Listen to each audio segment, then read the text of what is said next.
Hey guys, Cop Inferno here. Welcome to my channel. In this very first episode of Let's Revisit, we'll talk about a game that, in its initial run, failed to gain traction with the audience, but has since gained a cult following. So today, we will talk about Spec Ops: The Line, which was released in June 2012. So with that being said, Gentlemen, welcome to Dubai. thanks. Well, let's do this.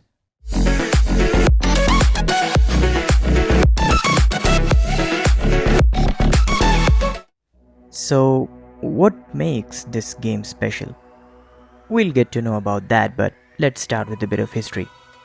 Spec Ops as a series was famous for its tactical shooting mechanics.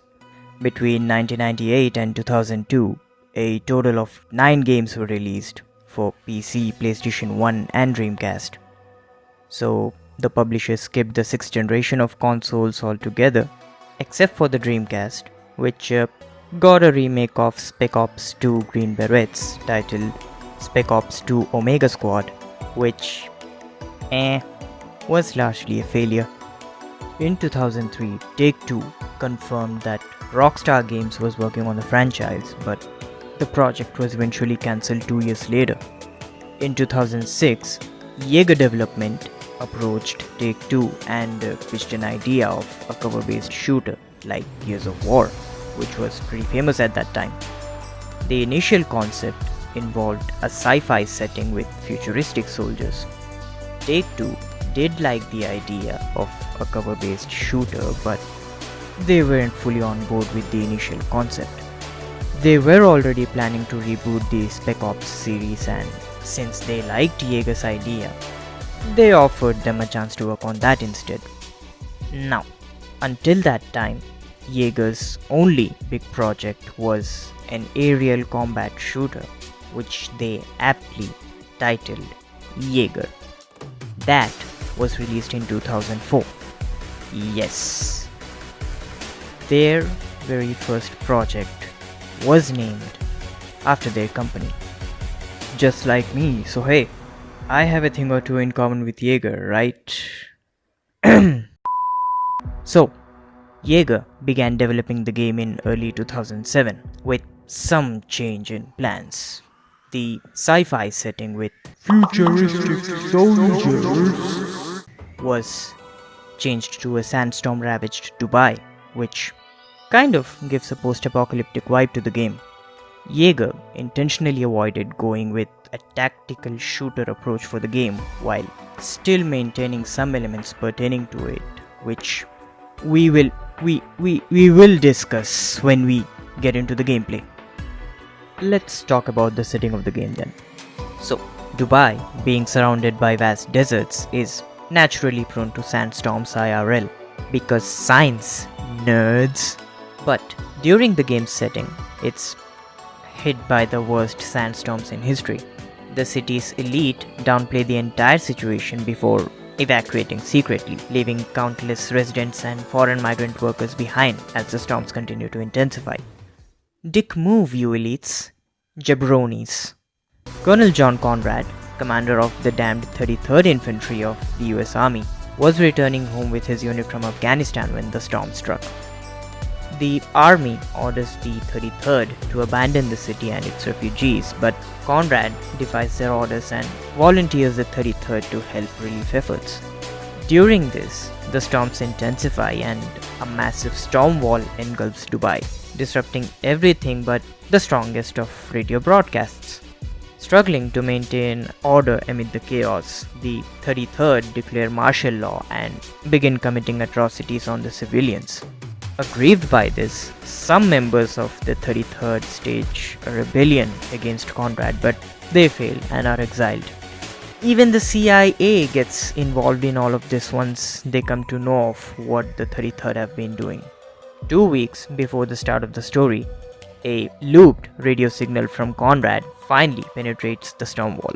The US Army then decides to covertly send in an elite 3-man Delta Force team to carry out reconnaissance, led by Captain Martin Walker, who you play as, First Lieutenant Alfonso Adams, and Staff Sergeant John Lugo. They are ordered to confirm the presence of any survivors, then immediately radio for extraction. The main driving point of this game is its story.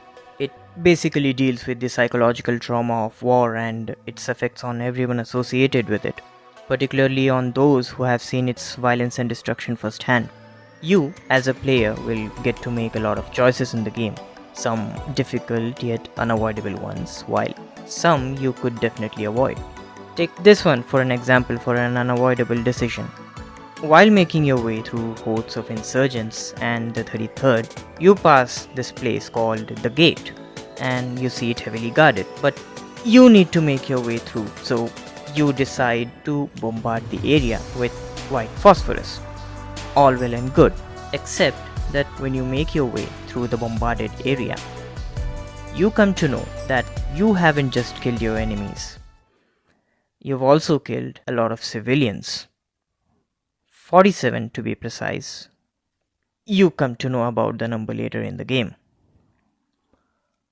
Oh, the horror. Walker, however, blames Conrad for making him commit this atrocity and marches on with his team, vowing to take him down for good.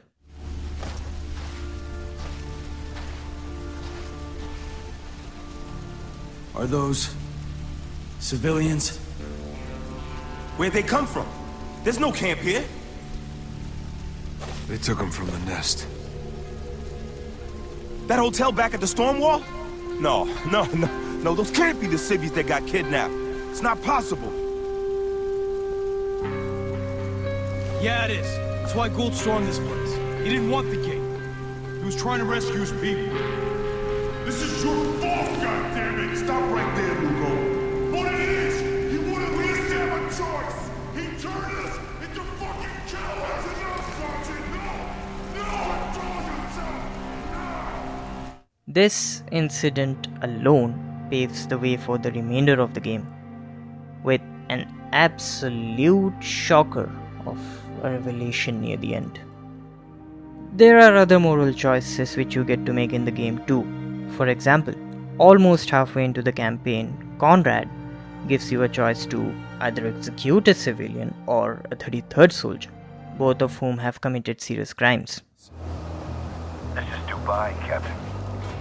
This is what I face every day. My duty is to maintain order. Without it, we would have died long ago. This is a test. Yes, it is. The civilian on the right stole water. The capital defense.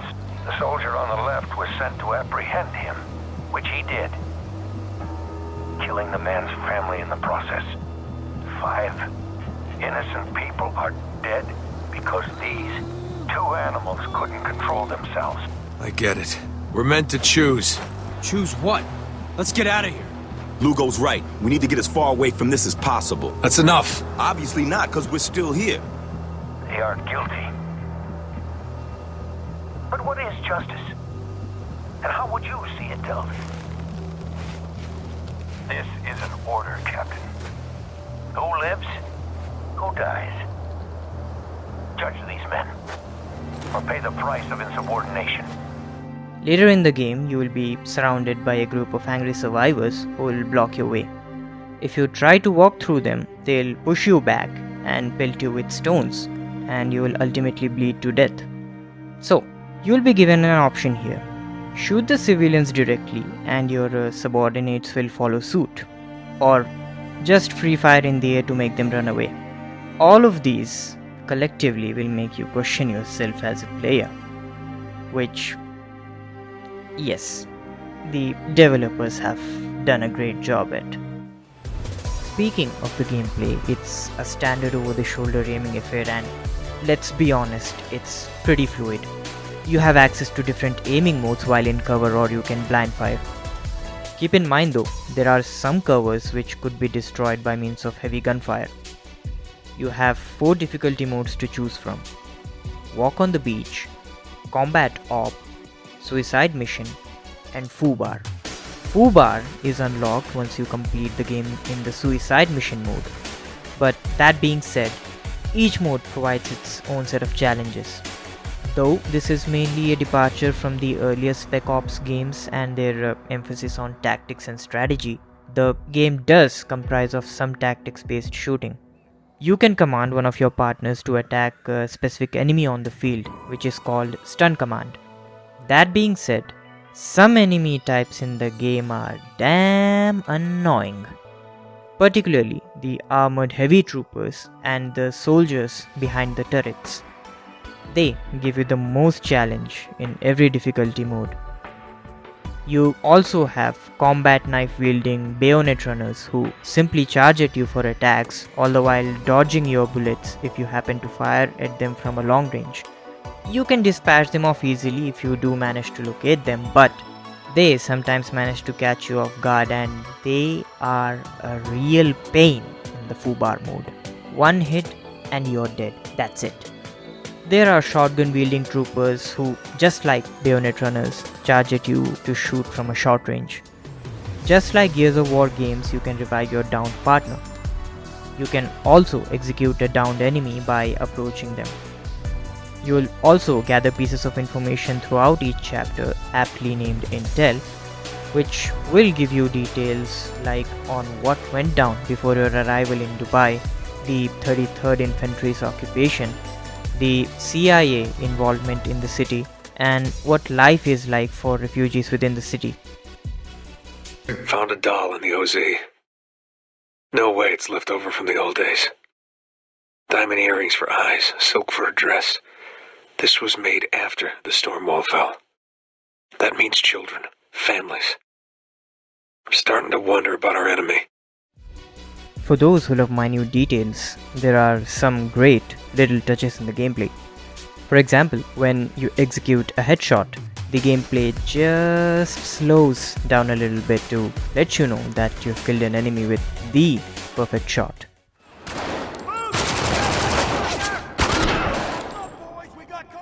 That is a sweet kill, ladies and gentlemen. Sweet! The game also offers you a variety of weapon choices, from small firearms like the M9, .44 Magnum and Desert Eagle to heavy machinery like M32 grenade launcher, RPG-7 and GAU-17A minigun.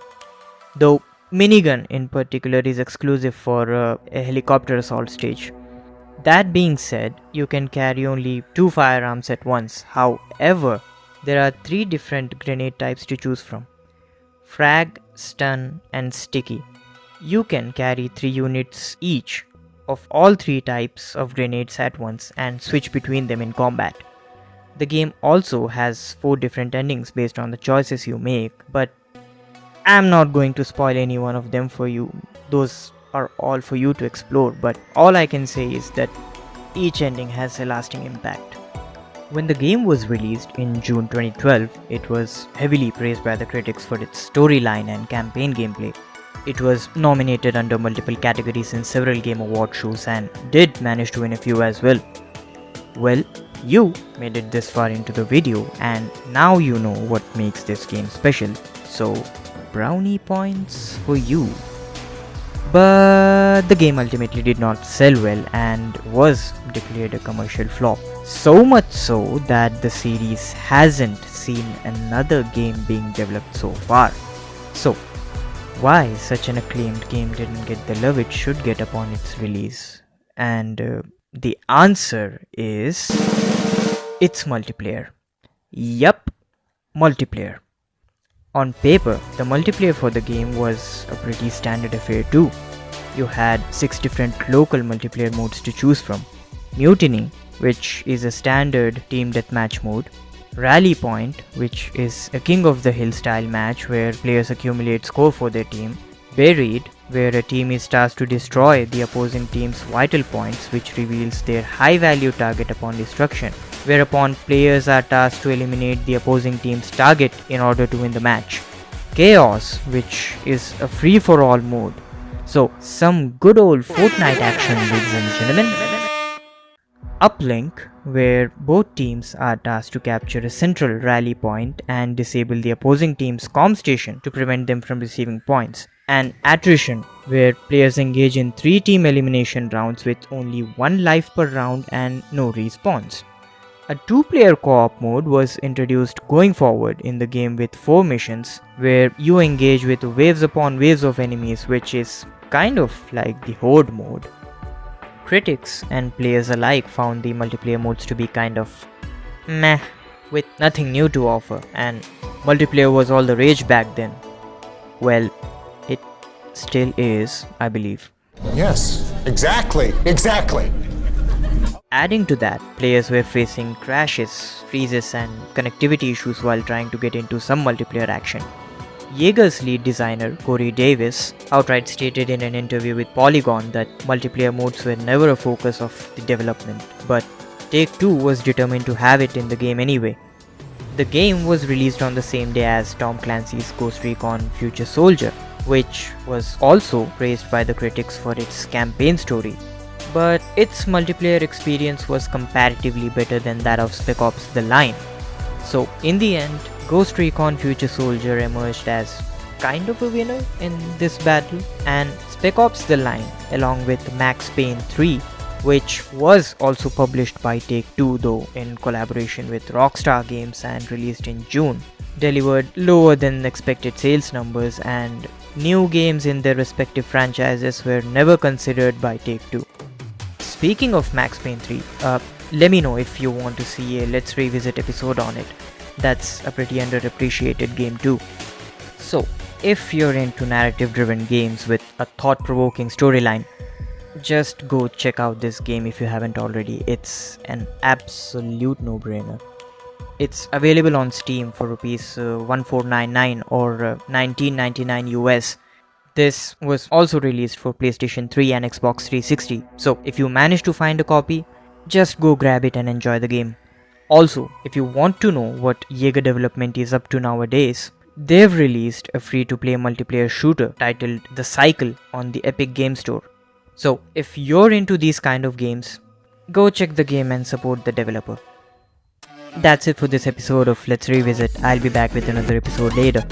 If you like what you've seen, please consider to like, share, subscribe and get notified when I publish a new video.